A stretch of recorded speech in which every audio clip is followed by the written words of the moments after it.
I want to face Josh Allen after a loss. Snarf, snarf, snarf, snarf. Listen here, son.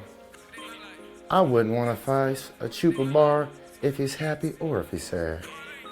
This is one of those games that you're going to have to come, pack your lunch, hunker down. I need my linebackers buckering. I need my linemen coming off and ripping through. And you've got to run the damn ball. Can I get a hallelujah? Hallelujah! And in the church of Juke and Nuke, we run the ball about 35 times a game. Amen. Not 25, not 26, not 27, but 35, son. Hop into the bird bath. Cleanse your soul. What's going on, family? It's your boy C Moski Woski, the C Mitchell, checking in with another episode of the Falcons Bird Bath as the Falcons gear up to play the Bills this week. Shout out to our loyal subscribers and all those who check in with us daily. Special shout out to Doug over at Rocket C Ranch for hooking your boy up with this dope Gus Cut hat. A recent photo shoot I was doing with the homie Player Poncho. Stay tuned for his song Country Party. Also, special shout out to Tony, who I met today over at the liquor store, as well as a shout out to them brothers over there at Express Tire Lube on Candler Road. Much love. We appreciate the support. First and foremost, as for the injury report, we will be getting AJ Terrell back, but we're going to be without Darnell Mooney this game. Unfortunately, we're also not going to be able to have Taquan Graham back, and we're going to be without LaCole London, who's been a huge part of our defensive line, interior guys especially. The Falcons want to beat the Bills. It's a fairly simple plan. You basic. Stop their rushing attack, run the ball, and play very disciplined defense. Wrap up with Josh Allen whenever he breaks the pocket. Now, it's a simple plan, but it's not necessarily easy to enact. Most teams that have played the Bills this year have not had the personnel to be able to do this. But the Falcons, they actually do have the personnel, and they're kind of built to be able to play this style of football. The Falcons are a top 5 defense as of right now in the NFL. They're number 1 against the pass, but they're about middle of the pack when it comes to the rushing defense. The Falcons give up the 3rd most yards after contact of any team in the NFL. At the Bills, give up more yards after contact than any other team in the NFL. You hear that, Zachariah?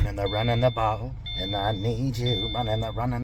The Bills also give up the most rushing plays of 10 yards or more. As far as passing defense, the Falcons give up the least amount of yards after catch of any team in the NFL. So far, the Falcons have been a pretty good tackling team, but they're not necessarily stopping a lot of rushers on first contact when they're running the ball against them. Falcons have been great on 3rd down all year long, and if they continue to do so, and if they can wrap up early on 1st downs, I think they can put the Bills in some very unfavorable positions where they have a lot of 3rd and longs. So far this year, the Falcons defense has been better each game on 3rd down versus the opposition. But the Bills are one of the best yards after contact teams in the NFL as well, too. So the Falcons are going to have their work cut out for them. Jeff Olbert's really going to have to be in his bag this game. He's going to have to do a really good job of mixing up the coverages between zone and man. I'm hoping that we can do is be able to utilize some of that man coverage and blitzing on some of the earlier downs. And we can do that on later downs as well, too. But you probably want to do that a little bit more on some of those earlier downs. Josh Allen, when teams play him in man coverage, he makes them pay dearly. He will take off on you, and usually when you have man coverage, that means that you don't have a lot of guys that are having their eyes on the quarterback. So you're really going to need those guys up front in your front 7, especially your edge defenders, to do a great job of making sure that they get off of their blocks, make sure that they give that second effort, because that's where Josh Allen can really hurt you. Once a play breaks down, or if he breaks containment in the pocket, and he'll rush out, and he's good for a good 50 or 60 yards per game. So it's paramount that we're able to wrap up and tackle on people. I'm a little bit concerned with if he breaks it to the secondary. So we're really going to need Divine Diablo, of all people, to have a great game. James Pierce Jr., Jalen Walker are going to definitely have to show that they were worth those 1st-round picks. And we're going to need Leonard Floyd out there as well to make sure that he does a great job in that rotation as well, too. Arnold Ebiketie, he's going to really need to step it up this game. Braylon Trice is eligible to come off an injured reserve, but I don't think we're going to have him back for this game. But this is a full concerted effort, even with the rest of our defensive linemen as well, too. Zach Harrison and Brandon Dorless are definitely going to have to get in there and do their thing. I'm fairly certain that we're going to also have a spy by committee on Josh Allen as well, too. So it's not going to fall on just one person, but Divine Diablo and Caden Ellis are definitely going to have huge games for us and be all over the field and make sure that they're doing a good job of wrapping up and getting that team all on the same page. Historically, Josh Allen has had problems with throwing interceptions and turning over the football, but this year he's only had 2 interceptions and not been big on turnovers, so he's been doing a really good job with the football this year. But the Falcons do have guys out there who can ball hawk. Khalil Shakir, Keon Coleman, Joshua Palmer. These guys do have some speed on them. They can definitely get deep, but they're not premier wide receivers out there in the league. This is a huge game for those guys to step up a bit. And if the Falcons aren't careful, they could get burnt deep. But most of the year so far, the Bills have had to do a lot of dinking and dunking on a lot of their passes and methodically go down the field and drive on teams. And that's what you want to make them be able to do. Most teams that have played them have not had the ball hawks that we've had out there. So Xavier Watts and Billy Bowman could be huge parts of our defense this game to really make Josh Allen commit a turnover on an interception. Another thing that I noticed with the Bills last week against the Patriots is that they had a few fumbles. Now, this isn't a thing that's necessarily plagued them for most of the season and only lost one of the fumbles that they've had so far. But they have had a few fumbles this season, and the Falcons are a team where everybody's always pursuing to the ball. They're gang tackling people. And if they continue to do that, I think that they can actually force a turnover with this Bills team. If we're able to go out here and be the more physically aggressive team, I think that we have a good chance of actually putting the Bills in some situations that we could capitalize on. And that's what you're going to have to do against a team like this. But as Josh Allen goes, that offense will also go as well, too. Now, James Cook has been having a phenomenal year so far, but that's definitely aided with Josh Allen. I think that we could bottle him up. And like I said, if we go out there and we wrap up and we make sure that we're good on our tackles, we don't have anything to worry about. But we're going to have to be a really good tackling team this week. But most teams have not had ball hawks that we've had, and that's a place I think we can exploit. We want to make sure that we limit the big plays, make him methodically go down the field to have to score. The more that a team is on the field and the more plays that they have to run, the more susceptible they are to turnovers. And again, like I said, Josh Allen's had a good year so far with turnovers, but our rookie safety and nickelback have made teams pay by baiting them a little bit or giving the impression that you can try them and going and getting those interceptions and causing some turnovers and fumbles. So really like our chances there. Now offensively for the Falcons, Bijan Robinson has the 7th highest forced missed tackle rate of all qualifying running backs in the NFL. The Bills are the worst team in yards after contact in the NFL so far this year. Whereas the Falcons, specifically Bijan Robinson, is averaging 4.2 yards after contact. And that's the 3rd highest rank in the NFL right now. Now, I believe that those 5-yard gains that he gets with a lot of those carries, eventually they start wearing on the defense. Before you know it, they turn into 10-yard gains. It become 15, 20-yard gains. Before you know it, there's a play being broken open, either by Bijan or Tyler Allgeier. And if they are able to key in on Bijan and buckle him up as far as the rushing attack, I believe we can get the ball to him in space a lot more. But it's not so important that we get a lot of yardage or we have necessarily a high success rate with our rushing attempts. It's important that we keep them honest and that they know that we will continue to run the ball.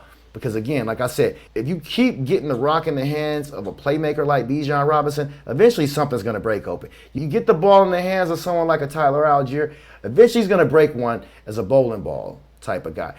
Defenses will eventually get worn down. The Bills have a tendency to play with one of the lightest boxes in the league so far.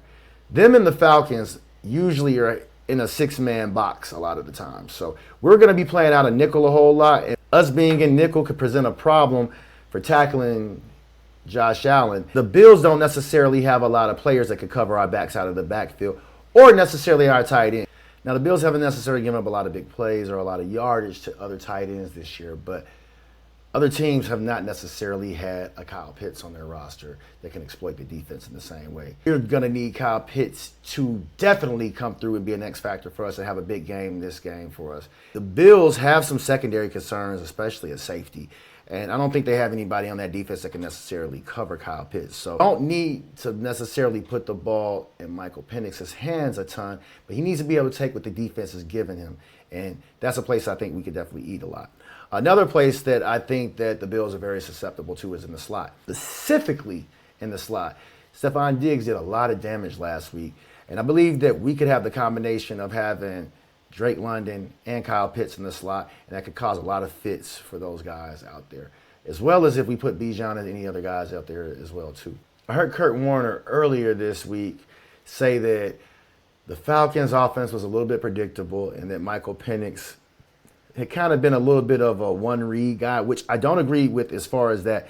And let me preface and say, Kurt Warner, he has knowledge that surpasses anything that I could ever tell you guys on the field. But one thing that I did hear him say was that we had a heavy reliance on a lot of option routes, and that made our offense very basic. I do agree that that can be a problem, but at the end of the day, you want to be able to stress the defense that you're playing against. And option routes can do that as well, too. The biggest problem that I see with the option routes is, one, you're relying on your receivers to be really smart, which our receivers are. You're really relying on those guys to be able to read the defense and what the defenders are doing and be able to make appropriate moves off of that. I think that Drake London and Bijan Robinson are pretty good at doing that, as well as Kyle Pitts and some of the other receivers we have out there. The second part of that is having Michael Penix to be able to make the proper read in conjunction with those guys and know exactly where those guys are going to be. A lot of that relies on timing and making sure that your guys are on the same page. I think that Zach Robinson should, for this game, try to make sure that he maybe dictates a little bit where the ball is going to go to. Say, hey, here's your 1, 2, and 3 progression. Here's where the play is designed to go to. And if that's not working, default to this. I think that Zach Robinson and of course, Raheem Morris, they really have a lot of confidence in Michael Penix. And that could be a really good thing, but that also can get you into a little bit of trouble because Michael Penix has had a little bit of trouble this year with zone coverage reads. But I think that's something that we might have shored up a little bit in this bye week that we just had. If you look at one of these option routes that he had previously, he's got a guy underneath. He's got a guy over top. Now, he plays it safe here, and he takes the underneath. But you've got this guy deeper open, and it could have been a touchdown right there. Now, all in all, it's not a bad play because he comes back on the next play, which is an option route with Drake London, and he sees that the guy backs off of him a little bit. So he just turns around real short in that zone, catches the button hook for a touchdown. So all's well that ends well in that scenario. But what we want to be able to do with Michael Penix is the opposite of what I said we're going to do to Josh Allen, which is create big plays for him. We don't want to make him methodically have to drive down the field. If we're doing that, we want to make sure we're doing that with Bijan Robinson in our running game, but we want to be able to create big play opportunities and be able to create some splash plays. Not necessarily force them, but be able to create them and be able to make it where Michael Penix can get some easy scores to help out the young quarterback. I think one of the things that has plagued Michael Penix a little bit this year is having the confidence of knowing, hey, I can make that deep play right there. He's really good at the deep pass. That's something he was good at last year, and that's something he was good at in college. I believe he's had a little bit of a confidence rattle this year so far with some of the early hiccups in the season, and teams having a little bit more tape on him, and these NFL coordinators being so much more prepared than a college coordinator would be, and being so much better with the athletes that you're playing against on the field, having playmakers who can make plays that they wouldn't have been able to make. I think as he gets more adjusted to that, he's going to be a little bit better on down the road. But I think that, there's some plays that he's left on the field at times that he could make with that deep pass. And I believe that, with the experience and even the bye week, hopefully he'll come out of the bye week being able to do that a lot better. The biggest places where the Falcons can really affect this game is in our special teams unit. Now, we've had some spurts of making some pretty good plays here and there, but for the most part, our special teams has been a bit shaky this year on our coverage units as well as on our return team at times. It's been a little bit of a mixed bag, so it hadn't been totally all the way bad, and I think it's a little bit overblown with some of the people who are calling for our special team coach's position. But He definitely needs to shore things up and tighten up this game. This is a huge game for us where we could really affect things by getting our team good field position and keeping Buffalo from getting good field position. Allen doesn't need any additional help in beating us. So we got to go out there and make sure that we're really good on our kickoff coverage teams and our punt coverage. Got to make sure that we can get good field position with our returns on punt return and kickoff return. I think this Falcons team is going to have to score, 28 to 30 points to beat Buffalo. I think it's going to be really hard to keep Buffalo underneath 28 points. Now, I'm not saying that we can't do it. We've been keeping teams to around 21 all season long, and that's not a bad number as a defensive coordinator. If you can keep teams to under 24 points a game, you'll take it. So I just think that it's going to be really difficult to really rely on that, especially if we're not capitalizing and making all the plays that we need to make. We have to make sure that we get touchdowns and really get into the end zone. You can't be in a position where you're trading field goals for touchdowns with this team. Now, Buffalo is a favorite, a 4-point favorite against us at home. So they're basically they're saying we're a whole touchdown as an underdog, essentially, because you get 3 points being at home already. So this is a game that the Falcons can really put the league on notice and really make a name for themselves and show that they have the focus and that they have what it takes. And again, I really like the construction of our roster right now. I think that we do have a team that is built and capable of beating this team. It's just how good is our coaching staff going to make sure that they're out there doing things for us? Can we overcome any penalties at the wrong times or making mistakes at the wrong times? We haven't made a lot of mistakes. We're one of the least penalized teams, but it's all about when you actually have those specific mistakes or penalties. And one of the biggest things with any of the teams in the NFL, because there's so much parity in this league, a lot of the games, especially close games, come down to just really a handful of plays, 3 to 5 or 7 plays that at any given point in time change the trajectory of the game. So that's all we have to do is go out here, play our brand of football, be disciplined, not try to play outside of ourselves, keep it as close as we can, but try to go up and put them away early and don't let up. All right, guys, that's our show for today. Stay tuned. We're going to make sure that we live stream during the game on Monday night. And we're also going to get into it a little bit on who we think some of our playoff teams are going to be. C Mitchell, checking out for Point Game Official.